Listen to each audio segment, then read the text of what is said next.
En este texto se recogen los planteos que vimos en la introducción, es decir, como los museos de etnología y antropología, que formaron principalmente sus colecciones durante el colonialismo, en base a relaciones de dominación y sometimiento de otras culturas, pueden ahora ofrecer relecturas y reelaboraciones de estas colecciones adaptándose a los tiempos del poscolonialismo.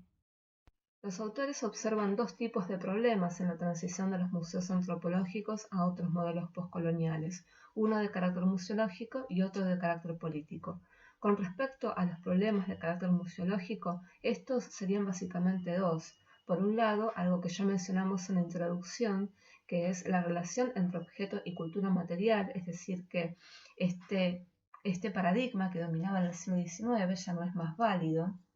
El sostener que la cultura de una sociedad puede ser contada o reflejada a través únicamente de los objetos materiales, y por el otro la presentación sincrónica de estos objetos, es decir, que aluden al pasado de la sociedad sin hacer referencia a las problemáticas actuales de esas minorías culturales. Y por el otro son los problemas de carácter político, en donde los autores verían grupos mayoritarios que de alguna forma impedirían que los museos puedan con mayor libertad adoptar miradas críticas sobre sus colecciones e incorporar la diversidad cultural. Según los autores, habría entonces 4 posibles estrategias de renovación para los museos antropológicos. El primero sería que sus colecciones adquieran una perspectiva estética, y toma como ejemplo el caso que ya recogió Bovicio, que es el del Museo Quai Branly, que se abre con las colecciones etnográficas que habían pertenecido al Museo del Hombre. Esta opción o esta perspectiva estética sería, según los autores, un camino fácil para los museos de antropología porque les permitiría no tomar una postura política ante el multiculturalismo. Este tipo de exhibición, o este tipo de perspectiva más bien, ha recibido muchas críticas, como ya tuvimos oportunidad de ver, ya que opaca, como dijimos en el caso del texto de Bovicio, opaca todo el sentido de los objetos adquiridos en sus contextos de producción y uso. Es decir, que se estaría optando por el criterio esteticista, que anularía toda la carga de sentido que estaría presente en una exhibición de tipo cientificista. De todas maneras, como observan los autores, más allá de las críticas y de las observaciones que se han hecho desde el punto de vista teórico, lo cierto es que para la gente de a pie este tipo de exposición ha tenido mucho éxito, ya que tuvo mucha concurrencia de público. La segunda perspectiva que presentan los autores es la perspectiva crítica, según la cual los museos usarían los objetos de sus colecciones para reflexionar críticamente sobre el pasado colonial y sobre la otredad. Sería el caso del Museo Etnográfico de Neuchâtel, un museo que se encuentra en Suiza,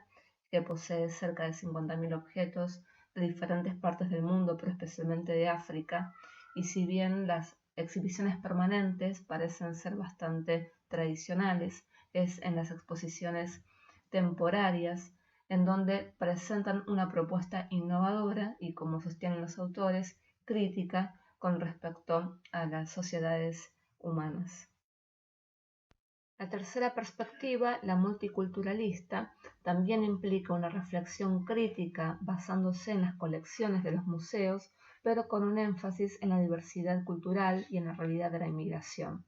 En este contexto se utiliza el concepto de zonas de contacto acuñado por Clifford para hacer referencia a la situación de diálogo o colaboración con otras culturas para reflexionar en conjunto acerca del pasado colonial, de las relaciones dispares de poder, etc. Es el caso, por ejemplo, del Tropenmuseum, el cual aprovecha también sus exhibiciones temporales para presentar realidades que tienen que ver con el contexto holandés y la inmigración.